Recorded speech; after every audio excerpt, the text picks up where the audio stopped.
Как си представяте успешните хора? Гениални, надарени, родени за победа? Или просто такива, които са знаели кого да следват? Нека ви разкажа една история. Сър Антони Хопкинс, носител на Оскар, легендарен актьор, човек с магично присъствие на екрана. Оказва се, че кариерата му започва не просто с талант, а с една ключова среща с Ричард Бъртън, друг велик актьор от Уелс. Преди години срещнах Ричард Бъртън в Порт Талбот, моя роден град.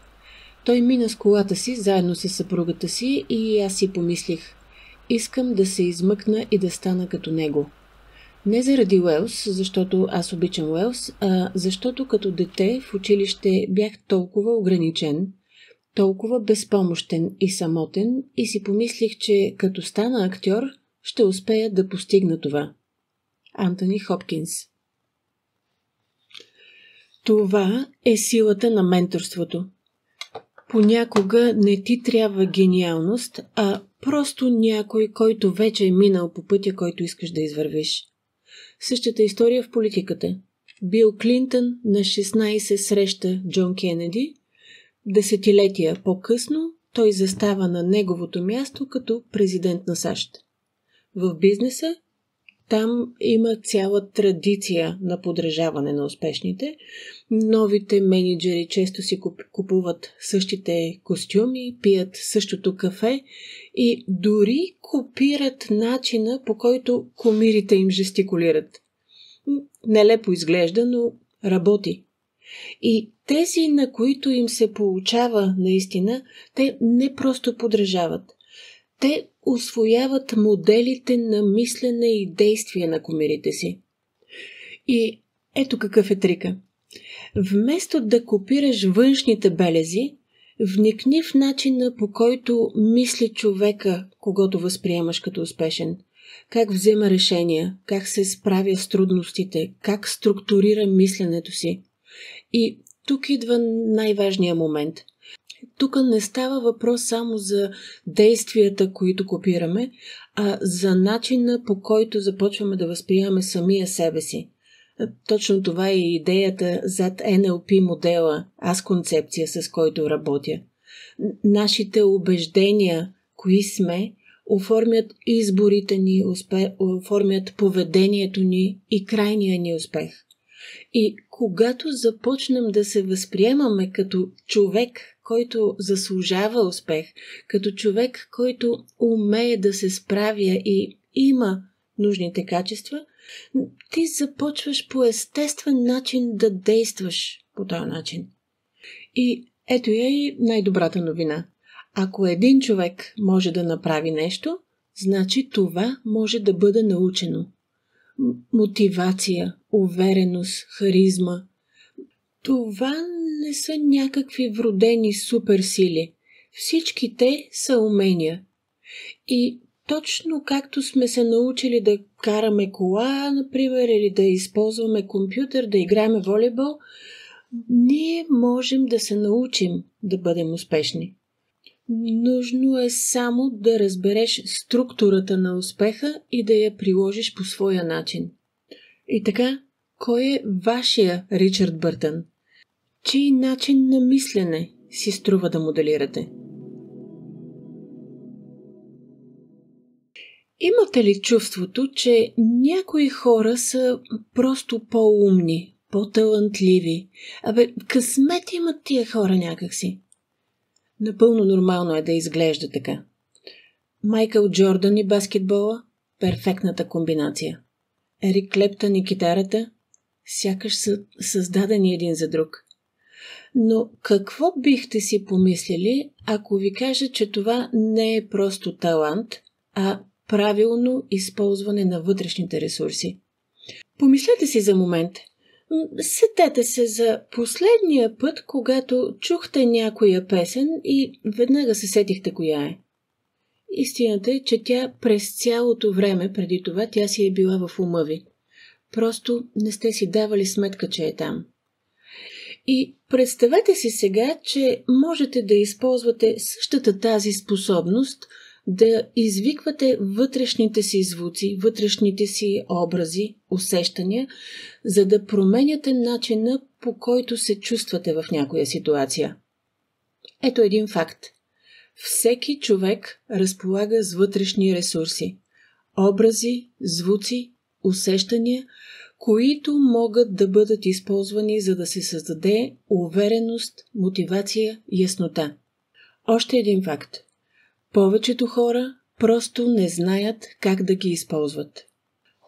Представете си сега, че вътрешните ви ресурси са като един разхвърлен гардероб. И вътре има всичко.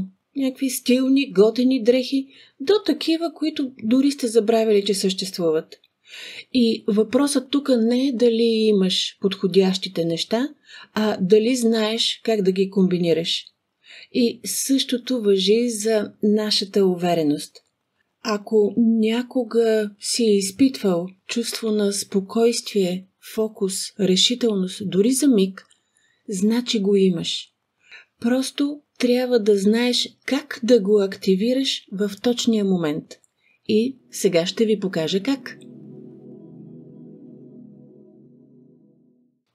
Как щеше да ви е, ако можехте да включвате увереността си точно тогава, когато ви трябва? Помислете си, сетете се за някой конкретен момент в миналото си, когато сте се чувствал непоклатимо уверен. Може би сте водил някой разговор, в който думите просто са се леели, или момент, в който сте взел трудно решение, но без капка колебание. Сетете се за някой такъв момент. Спомняте ли си усещането?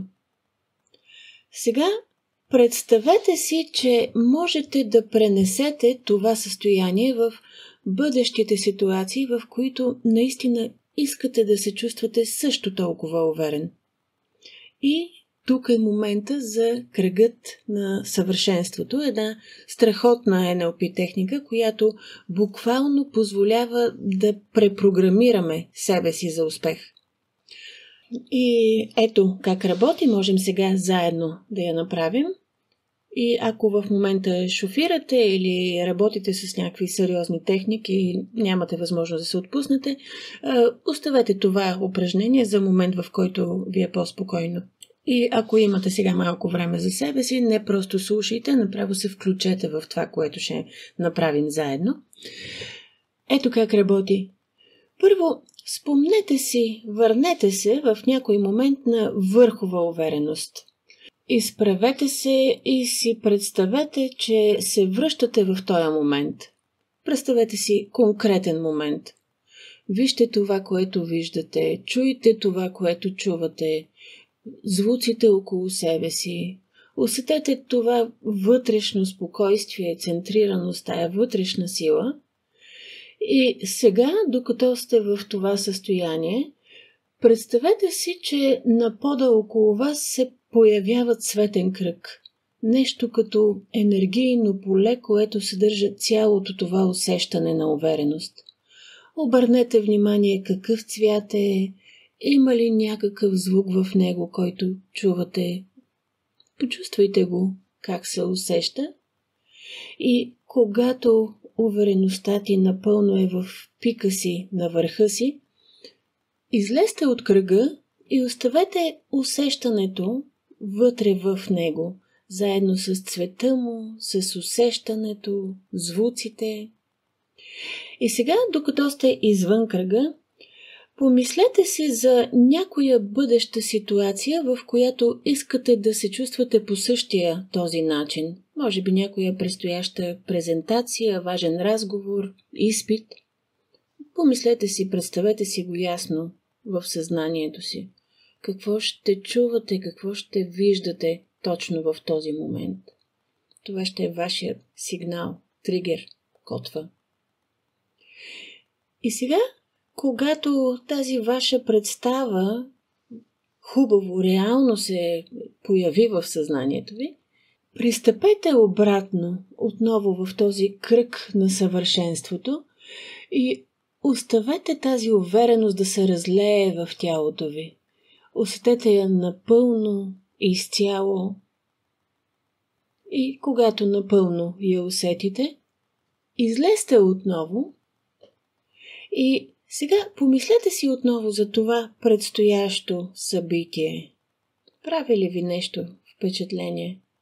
Сега повечето хора вече автоматично усещат тази увереност и нека ви дам сега и малко бонус стъпки.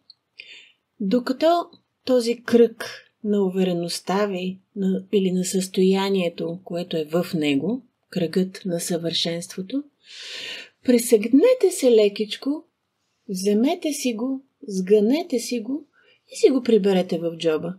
Без значение имате или нямате джоб. Така, в един мисловен джоб, така че винаги да си е във вас и този кръг на съвършенството да си е с вас. И помислете си сега за следващия момент, следващо събитие, може и да е различно от това, което преди малко си мислехте.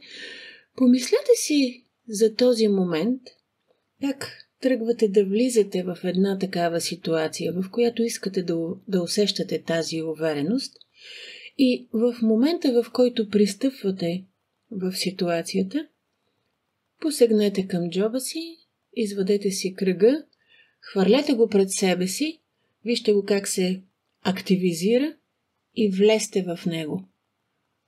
Усетете цялата увереност, цялото това състояние и начина, по който ви изпълва. И си преминете, представете през цялата ситуация по начина, по който ви е естествено. И когато си приключите срещата, презентацията, задачата, си приберете отново в джоба кръга на съвършенството, така че това да си е ваша лична собственост, която да можете винаги да си използвате, когато ви е нужна. Сега, защо работи цялата тая работа? Мозъкът обича асоциациите. И в момента, в който свържем някое силно усещане с конкретен сигнал, тригер, мозъкът се задейства автоматично. И най-хубавото е, че това не е някой трик за еднократна употреба. Колкото повече го използвате, толкова по-силен и по-мощен става вашия кръг на съвършенството. И ако още не сте го опитали и още не сте го направили, наистина върнете малко назад видеото, направете го и ще се учудите колко наистина лесно и бързо става. Знаете ли кой е най-често срещания капан, в който попадаме? Продължаваме да правим едно и също, въпреки че ясно виждаме, че не работи. Лудостта е да правиш едно и също нещо отново и отново и да очакваш различни резултати. Алберт Айнщайн. Мислете си за това като за шофиране в задръстване.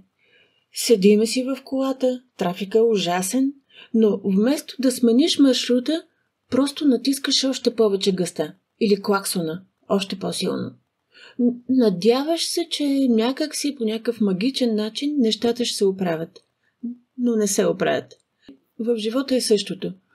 Когато не получаваме резултатите, които искаме, най-лесно е да се вкопчи в познатото. Просто трябва да продължа да опитвам, но по-упорито. Нали? Много често си го казваме това. А всъщност е нужно да опитаме просто нещо по-различно. Ако начинът, по който учиш нови неща, не ти носи резултати, промени подхода. Ако дадена комуникация не върви, спри да упорстваш и промени стратегията. Ако мисленето ти те води в задънена улица, задай си нови въпроси. И тук идва най-големия урок на NLP. Ограниченията не са в света. Те са в начина, по който ние го виждаме. Искаш промяна? Започни от картата, с която навигираш реалността си. Защото няма грешни решения. Има само стратегии, които или работят, или не.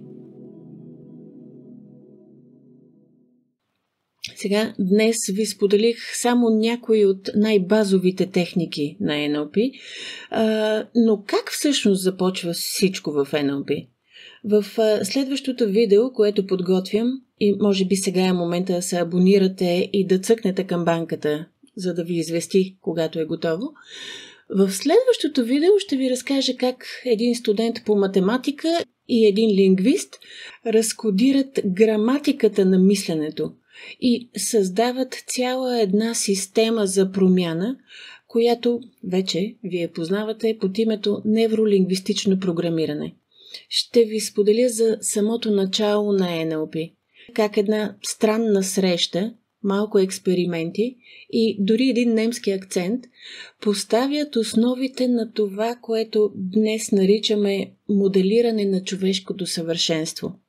И ако не ви се чака до тогава, гледайте и някои от тези видеа тук и може би ще откриете и още доста неща, които не сте предполагали, че са възможни.